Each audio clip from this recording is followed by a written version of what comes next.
রাজধানী থেকে ব্যাটারি চালিত অটোরিকশা বন্ধ করার আগে বিকল্প কর্মসংস্থানের ব্যবস্থা করার দাবি জানিয়েছেন চালকরা। আর গণপরিবহন বিশেষজ্ঞরা বলছেন, এই যানবাহনটি অবৈধ, তবে ধাপে ধাপে তার সড়ক থেকে বন্ধ করতে হবে।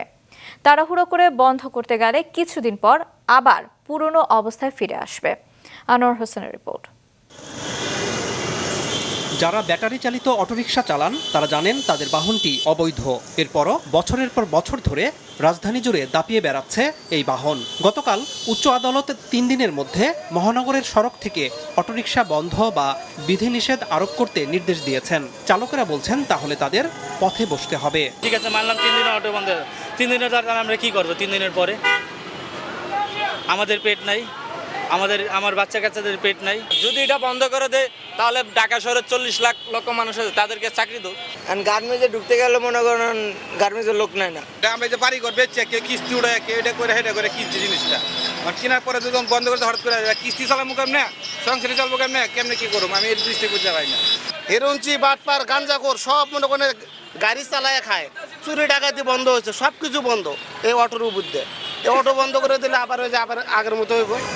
মূলত বেপরোয়া গতির জন্য দুর্ঘটনা, অবৈধভাবে বিদ্যুৎ ব্যবহার করে ব্যাটারি চার্জ করা আর সড়কে বিশৃঙ্খলা সৃষ্টির জন্য অটোরিকশা বন্ধের দাবি জানিয়ে আসছেন গণপরিবহন বিশেষজ্ঞরা।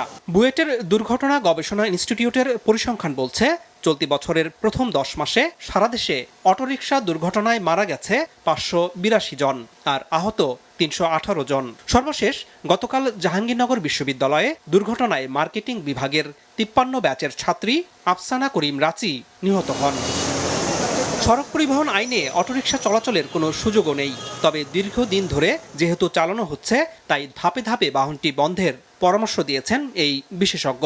রাতারাতি আপনি এদের থামাতে পারবেন না, অনেকটাই কৌশলী হয়ে আমাদের মূল সড়ক থেকে সরানো, ধীরে ধীরে ফেজ আউট করা এবং তাদেরকে কিছুটা সময় দেওয়া যাতে করে তারা বিকল্প কর্মসংস্থানের দিকে যেতে পারে। সোর্সে গিয়ে আমাকে বন্ধ করতে হবে, সড়কে নামার পর এখন আমরা সরিয়ে নিব, কিন্তু পুরো এই ঢাকা শহরেই দৈনিক প্রায় 1000 এই ধরনের ব্যাটারি চালিত রিকশার জন্ম হচ্ছে। তা আমি যদি জন্মটা বন্ধ না করতে পারি, শুধু সড়ক থেকে সরালাম, কিন্তু সড়কে কিন্তু তারা আবার ফিরে আসবে। এই কারণে আমি বলবো যে সোর্সে গিয়ে বন্ধ করতে হবে এবং যে যন্ত্রাংশগুলি আমরা বাইরে থেকে আমদানি করে আনছি, যেটা সংযোজন করা হচ্ছে, সেই সংযোজনটা যেন বন্ধ হয়। এ কারণে আমার আমদানিতেও একটা আসলে নিয়ন্ত্রণ আনা দরকার। এদিকে ঢাকা মহানগরে অটোরিকশা বন্ধ বা বিধিনিষেধ আরোপ করতে উচ্চ আদালতের সিদ্ধান্তের প্রতিবাদে দুপুরে রাজধানীর ডেমরা ও দয়াগঞ্জ সড়ক অবরোধ করে বিক্ষোভ করেছেন অটোরিকশা চালকেরা।